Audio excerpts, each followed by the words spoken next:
What's up, guys? Welcome back to Simply FPL. We've got something a little different today. So what I've done, I've picked a team of the best players from last season in terms of value. Now, what I mean by value is which players got the most points per million, so based on their price. So just to give you an example, look, if you're brand new to FPL, this might be a new concept. We only have £100 million to spend to buy 15 players, so we can't buy the 15 most expensive players. It's just not possible. So the key to doing quite well in FPL is being able to find those players that are quite a bit cheaper but return the most points for their price. So to give you an example, if a player worth £5 million gives you 100 points, that's a lot better value than a player worth £13 million who gives you 120 points. So although the £13 million player in this example got you more points, you've had to spend an extra 8 million to get those points. So ultimately what we're trying to do, we're trying to get the most points for our 100 million. And you do that by, again, trying to pick the players that get you the most points for their million. So I hope I've explained that okay. I don't have any notes, so I've just kind of off the top of my head. So I hope that makes some sort of sense. Now, for the purpose of this video, I've gone through players based on last season's prices. So hopefully that'll give us an indication of players we should be considering for this season, because what we're about to look at are the players that gave us the best, obviously, points per million for their value. So look, that's a lot of words. Let's get into the team. So as ever, here's my blank template. And we'll go through the goalkeepers first. So unsurprisingly, Martinez is right at the top. So when it comes to goalkeepers, typically the values are very similar. So, I mean, all the goalkeepers at the start of a season are generally between 4 and 6 million. So there's not a huge difference between the players that get you the most points and the players that are top of the points per million. And that's an important concept to understand, because when we go through the midfielders and strikers, you'll notice there's not a lot of the more expensive players, which again we'll cover in a moment. But back onto the goalkeepers. Martinez in the game last season got the most points per million of any player. So there was no defender, midfielder or striker who got more points per million. I realize I'm saying the phrase points per million a lot, and I'm going to say that a lot this video because pretty much this whole video is around that concept. But for every £1 million that Martinez cost for last season, you were getting 33.8 points. So I believe he started at 4.5 million. I think he ended the season probably $1 million more. Even by the time he finished the season, his value at the end, that's what this is based on. So he got 15 clean sheets, 143 saves. Wasn't even the most in the league. That was only the third most saves. But again, because he was cheaper than the players that did slightly better, in terms of value, he was up there. And secondly, Meslier, not far behind him on 30.8 points per million. 141 saves, so only 2 less, and 11 clean sheets. So yeah, I know a lot of people for 5 million this season are considering putting him in. Looking at the defense, there they are. Sure, maybe not many of you would have guessed all of these now. So look, let's go from the top. Cresswell was actually the best value defender last season. Now, 11 clean sheets and 11 assists. He seemed to get an assist. It was almost like every time you'd refresh the app, he'd have an assist. So yeah, 5.5 million. I'm surprised that he could be a good value player this season, especially if West Ham have a good run before Christmas. 5.5 million, got 11 clean sheets, 11 assists. He again just pipped Target, who was a slightly cheaper player, and he was the best value defender last season. Now Target at 27.6, he actually got a lot more clean sheets, so 16 clean sheets, but obviously he got a lot less assists, only the 4 assists, so they were very similar. I think they might have been the same price. Maybe Target was $500,000 cheaper, I can't quite remember, but in terms of value, they're about the same. And then just underneath that, you've got Wan-Bissaka, Dunk and Mings. Barely, 0.6 points per million difference. The main reason why they're so similar is although Wan-Bissaka was more expensive, he would have had to obviously get more clean sheets to kind of be the same value. So just going through them, Mings 14 clean sheets with 2 goals, 2 assists. Dunk got 11 clean sheets with 5 goals but no assists, and then Wan-Bissaka with 13 clean sheets, 2 goals and 4 assists. So again, the whole purpose of this video is to kind of point out players we might consider in terms of their value. Like if you're getting yourself the more expensive defenders and a few more £4 million defenders, it might also be an option to just go a few mid-range defenders instead. Looking at the midfield then. First thing to notice, so Stuart Dallas is technically got the most points per million in the game if we check right now. But he was a defender last season, so he got a bonus clean sheet. Like, what did he get? About 12 or 13 clean sheets. Well, Meslier got 11 clean sheets, so maybe he got 11.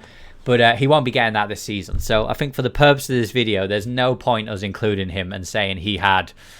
I think he got... he definitely got the most points per million of any outfield player. I think he was just behind Martinez and Meslier. But look, there's no reason to own Dallas this season. Although he's going to get a couple of attacking returns, no doubt. Without those clean sheets, he's just not an option. So I can see already 19% of FPL managers have picked Dallas. That's 19% of people you're going to probably finish ahead if you're paying attention to this video, because if you're making a mistake on those sort of fundamentals, you're probably going to make a lot of other mistakes as well. So Stuart Dallas, although technically has the most points per million, we're not including him because he's this season, I can guarantee you now, his points per million is going to be nowhere near the top due to the fact, again, no clean sheets and a point less for goals as well. So looking at who we have got, Souček, 26.7, the standout player, 10 goals, 2 assists. What a season he had. I mean, a lot of the West Ham players, it's going to come down to whether or not they can have a good season. I mean, if West Ham finish mid-table, most of the value players will be gone. I mean, West Ham really overperformed, and that's why, again, we've got a couple of West Ham players on here. Souček with the 10 goals, 2 assists. For every £1 million you spent on him, he returned 26.7 points, which, again, like we'll have a look in a moment at lads like Sterling and Mane. I mean, he absolutely destroyed them on value. Similarly with the rest of the midfielders here as well. So Ward-Prowse, what was he, 5.5 million last season? I think his price might have gone up. He's at 6.5 now. 24.5 points per million. So 8 goals, 7 assists. I know a lot of people, including myself, didn't want to own him because he just doesn't get too many goals from open play. But again, we're looking at value. The way you do well in fantasy football is based on value. So maybe we should have got him. He was the second best returner based on his price. And then Son. So actually, he's the most expensive player to make this video. And do you know, it's really hard to be one of the best value players if you're an expensive player, because again, as a Mo Salah who might cost 12.5 million. For every point Souček gets, Mo Salah needs to get more than 2 points, which is very hard to do over a season. So when it comes to talking about value players, typically the more expensive players are not there because it's just so hard to keep up. But that's not to say you don't want to buy the more expensive players, because if you just bought this team here, you'd still have about 7 million in the bank. So you may as well go for players that will get you more actual points, even if their value is not as good. But on this occasion, Son has made the list. 17 goals, 11 assists. I mean, he was in everyone's team by the end. I think if Tottenham get off to a good start, they've got some tricky fixtures, but once they have a nice run, I think Son could be back in everyone's team. His price hasn't gone up that much considering how good he was last season. And 24 points for every million spent. What a player. And then finally, Harrison and Traore. Not a huge amount to split them.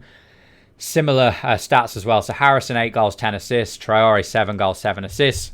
Again, just to highlight, Harrison, although his stats look a little bit better, because Harrison was a more expensive player last season by, I think, 0.5 million, was it? That's why, again, he has to get more points than Traore to be of equal value. But this season, they're the same price. So look, for me, I think Harrison is going to be one of the buys of the whole game. And yeah, he's pretty much nailed on my team. But even based on last year's stats, that kind of secures that opinion as well. And then finally, the strikers. I'm sure a lot of you think Harry Kane's going to be there. He is not. Again, his price is so expensive. He just has to get so many more points to be down as a value player. Bamford, DCL and Watkins. I think most of us owned all three of these at one point. I know there was a period where I had all three for a while.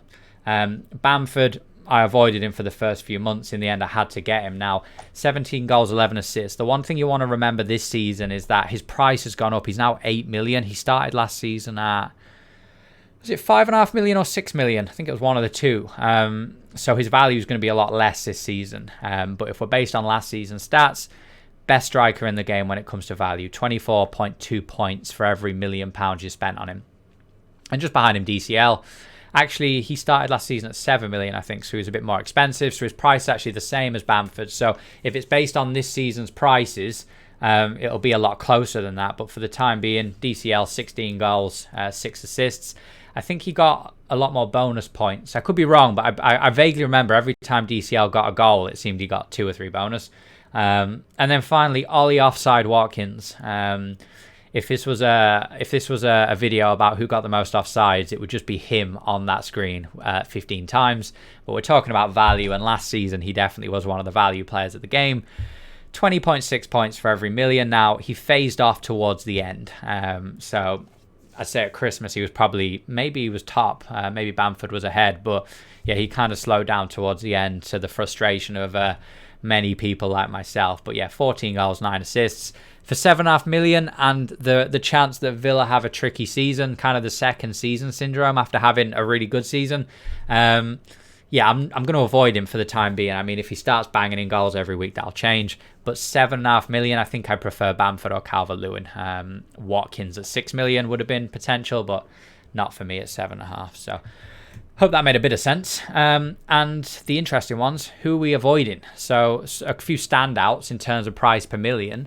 So De Gea, 18.2 points. So look, if we go back and have a quick look at the goalkeepers, he got like almost half of his value compared to Martinez. So Martinez at 33.8, De Gea at 18.2. So yeah, he was dropped towards the end, I guess, but still, even when he was playing, he was a £5.5 million goalkeeper, I believe. So again, if you're going to spend extra money on him, you need him to bring in the extra points, and that wasn't happening.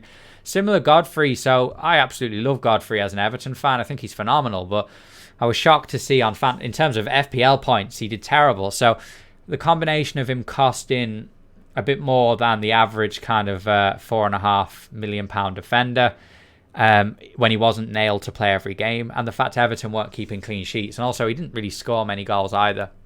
So look, that was a problem. He got 100 points, De Gea got 91. For the price you were paying, they just weren't worth it. And Mane then, so look, I'm sure a lot of you were thinking Mane did well, he got 176 points, but that was for £12.5 million. Like, you could have got Harrison for £6 million, and he got you 160. So that extra £7 million, that could have upgraded elsewhere, and that's why this idea of points per million and value players is so important. Because although Mane got more points than Harrison, I think you'd be crazy if you think that Mane was a better value pick. He took all of your money and he gave you the returns of a £6 million player. 14.7 points for every million you spent on him. Again, just more than half what the likes of Harrison returned you. No surprises here with Aubameyang. So a lot of people got him in for the first few games, but I mean, he changed his position. So he was a midfielder the year before, did really well. When he got pushed up front, you lose a point for every goal. And obviously you don't get the 1 point for every clean sheet. So you're potentially losing a couple of points I'd say you're probably losing a point a game on average, based on what you've lost out. So 131 points. I think he was 10 million. So that's obviously 13.1 points per million, and not someone I'm considering this year. And finally, Raheem Sterling. Again, although he got 154 points, like 11 points per million. That's less than half what Harrison got you, and obviously that's Raheem Sterling's pretty much twice the price. So yeah, we fired through that. I thought it'd be an interesting video. It's definitely something that if you're looking to become, I guess, better at this game, you need to try and start taking into account. Sometimes the more expensive players that get you the most points and not the players to get. So I hope that concept makes sense. Drop in the comments if that makes sense. Maybe you want to tell me I'm talking rubbish. Unfortunately, on this one, a lot of the time I am, but the stats do back this one up. So, yeah, let me know what you think about those and if you're going to be getting any of these players in your team. And we'll have another video in the next few days. Take it easy, guys.